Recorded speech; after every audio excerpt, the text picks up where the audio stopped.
Vous êtes délégué syndical. La question est posée sur le moyen d'action. On peut parler aussi de la réforme Blanquer, mais sur le moyen d'action qui a été choisi par certains enseignants, très minoritaire, sur 175 000 correcteurs, il y a 2 000 grévistes. Est-ce que c'est justifié d'instrumentaliser les élèves et les parents avec un risque de rétention des notes? Je connais votre réponse, mais je souhaiterais que vous me la donniez. Mais c'est pour ça que vous m'invitez d'ailleurs. Exactement. Voilà, vous ne serez pas étonné d'apprendre que moi je soutiens la mobilisation des enseignants. Évidemment, ils ont choisi ce mode d'action et j'en suis solidaire. Qu'ils soient minoritaires, c'est un fait. Voilà, c'est un constat. Quand vous parlez d'instrumentalisation, attention au terme, il n'y a pas mort d'homme. Et de toute façon, ce qu'il faut voir, c'est moi ce que je vois. Qui est pas mort d'homme. Non, mais ce que je veux dire, c'est on emploie un vocabulaire. Je suis d'accord avec vous. Qui dramatise la chose. J'ai refusé prise d'otage. Parce que je le trouve vraiment inadapté. C'est une façon aussi de remettre en cause la notion même de droit de grève. Quand vous parlez d'incivisme, non, c'est pas de l'incivisme. C'est une manifestation du droit de grève. Donc, est-ce que vous êtes pour la remise en cause du droit de grève? Je voudrais finir de répondre à la question. C'est une mobilisation qui est tout à fait légitime. Vous parliez des difficultés de l'éducation nationale. Alors, il faut intervenir comment? Moi, je suis convaincu que c'est le personnel enseignant, par sa mobilisation, qui pourra imposer des conditions d'enseignement dignes de ce pays, qui est un pays extrêmement riche, et où on voit toutes les réformes les unes derrière les autres, qui est en train littéralement de casser l'éducation nationale. Les conséquences, on ne va pas rentrer dans la réforme Blanquer. Elle ne fonctionne plus telle qu'elle est partout. Mais parce qu'il y a de moins en moins de moyens, parce que réforme après réforme, ça s'attaque à la fois au personnel enseignant, ça s'attaque aux conditions matérielles d'enseignement des élèves. Alors, c'est pas au lycée Henri IV où on va avoir des problèmes. C'est pas au lycée Condorcet. Je dis ça, c'est des grands lycées parisiens extrêmement huppés dans des beaux quartiers. Non, c'est tous les quartiers populaires, c'est toutes les écoles, c'est tous les collèges, les lycées des banlieues, des quartiers populaires qui sont visés et qui n'arrivent pas à s'en sortir. Alors, Jean-Pierre Mercier, ça cogne fort quand même, parce que 15 jours, considérer qu'on est en grève à partir du moment où on a retiré la copie, c'est lourd. Hein. Bien sûr, mais oui, c'est la politique du bâton. C'est la politique d'intimidation, la politique vous relevez la tête, je vais vous la faire baisser, il faut que ça marche dans le rang. Voilà, après il faut qu'en face il y ait une grande détermination de la part des enseignants, et surtout il faudrait que le mouvement s'élargisse pour vraiment batailler. Vous savez, quand vous avez s'ils veulent pas les non-grévistes, vous pouvez pas. C'est pas une question de volonté, c'est pas une question de volonté. Vous savez, se mettre en grève, se mobiliser, c'est quelque chose de très compliqué.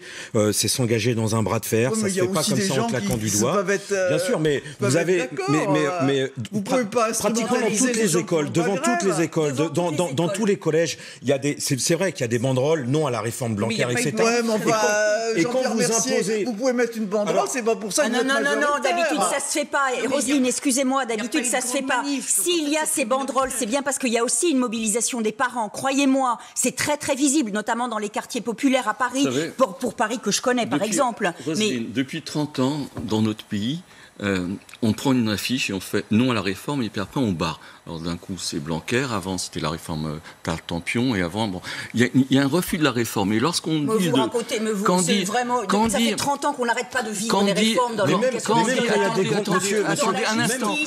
y a des grandes mobilisations, même quand il y a des grandes mobilisations comme le mouvement des Gilets jaunes qui vous a éclaté à la figure, vous le reconnaissez même pas. Lorsqu'on parle de casse de service public, oui, vous permettez, c'est absolument n'importe quoi. Et de parler de casse du service public aujourd'hui, ça n'a aucun sens. Ça n'a aucun sens. Vous êtes dans votre monde irréel, vraiment, Claude, vous êtes dans un monde irréel. Vous n'avez pas les pieds sur terre, il ne s'est rien passé. Il n'y a jamais eu autant de précaires dans l'éducation nationale. Aujourd'hui, il y a de plus en plus d'enseignants qui sont précaires, qui sont plus titularisés. Et c'est les payes qui sont en diminution, et c'est les conditions de travail des enseignants qui sont complètement je vous dis que le budget de l'éducation nationale est le budget le plus important, et ça depuis 30 ans en France, et ça n'a pas changé. Des files d'attente à vous donner le tournis. À la gare Montparnasse hier, en moyenne 50 personnes devant vous au début de la file. On a une personne qui est restée 1h35. c'est beaucoup trop long. En cause, les vacances qui approchent, mais surtout la diminution du nombre de guichets. Les toutes petites gares de région, les toutes petites gares de campagne même, vous n'avez plus de guichets. Et en plus, vous ne pouvez même plus payer au contrôleur dans le train. Et beaucoup de gens n'ont pas d'autre moyen de faire. Et le service public doit impérativement rester accessible à tous. C'est même l'un des piliers de sa vocation. Jean-Pierre Mercier. J'imagine que vous avez soutenu à 300% la mobilisation des cheminots contre le pacte ferroviaire, parce que c'est exactement... C'est exactement l'entreprise, ça. Elle est toujours publique. Elle est de moins en moins publique, elle sera de plus en plus privée. Et c'est la conséquence des différentes réformes des différents gouvernements qui est en train de s'attaquer aux cheminots, s'attaquer aux emplois, s'attaquer même aux structures. Vous avez des gares qui ferment. C'est même pas des guichets qui ferment, c'est des gares de province qui sont en train de fermer. Et vous allez même avoir demain des lignes de chemin de fer qui vont fermer. Alors là, vous allez pleurer. Vous allez même vous syndiquer sans doute à la CGT et appeler à la grève. Votre argument, il est réversible à partir du moment où on va mettre un petit peu d'entrepreneuriat là-dedans, parce que avoir des clients mécontents, c'est pas une bonne formule. Non, la SNCF, c'est une grande entreprise publique, une merveilleuse entreprise publique. 5 millions de personnes aujourd'hui prennent la SNCF chaque jour. Et j'aimerais qu'on la défende plutôt qu'on l'attaque, la SNCF. Pour prendre le temps. 1. 2, après vous avez... C'est extrêmement cher. Après, de quelle technique vous parlez? Mais si, parce que vous prenez la défense. Mais j'ai pas le droit de respecter. Ceux qui l'attaquaient, vous faites partie de ceux qui attaquaient les cheminots. Mais j'attaque personne. Moi, ce que je veux, c'est que simplement rendu aux usagers. 1, j'ai un grand respect pour les gens qui travaillent à la SNCF. 2, je veux qu'on la défende. Et 3, je veux aussi qu'il y ait un équilibre, qu'il soit un équilibre financier qui respecte les Français et les contribuables. Ça va s'empirer.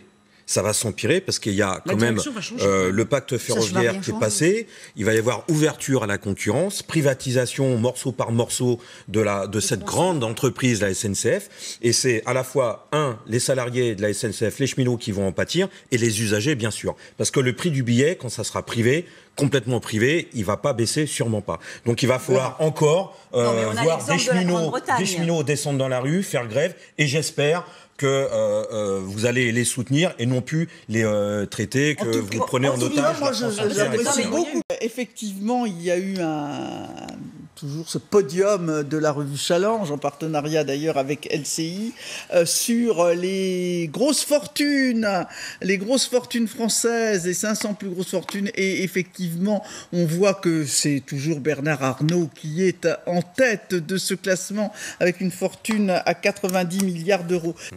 On fait ce classement depuis 26 ans. Donc depuis le début, on a des difficultés avec les grandes fortunes parce que souvent, elles préfèrent vivre cachées. Donc ça a toujours été compliqué de dévoiler leur patrimoine. Mais cette année, c'est très particulier.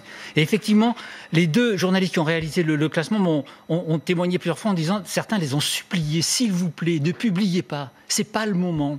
On est à la vindicte populaire. On va se retrouver notre tête en haut d'une pique. Donc s'il vous plaît, ne le faites pas.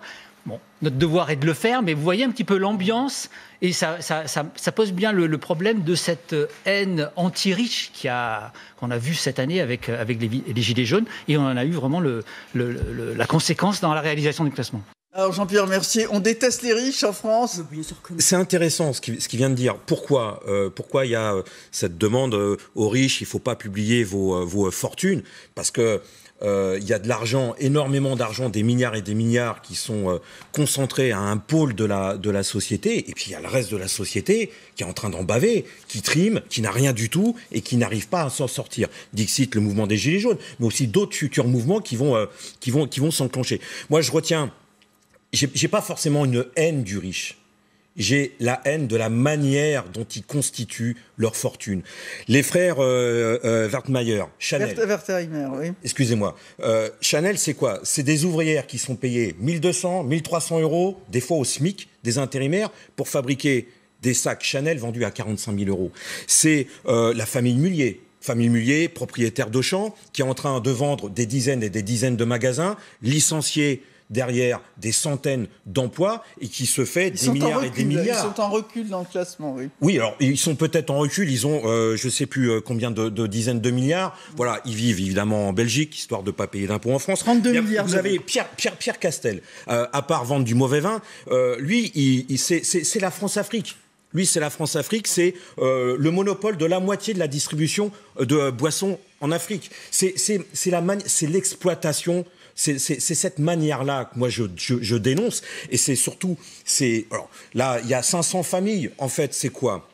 C'est quelques dizaines de très très grandes familles extrêmement riches qui représentent une certaine part du PIB en France, de la richesse en France, et c'est eux qui font que cette société va extrêmement mal et très mal payée, a du chômage et surexploitée pour le bénéfice de ces quelques familles. C'est ça. Moi, je m'attaque à eux et je m'attaque à la manière dont ils constituent leur fortune. Pasternak.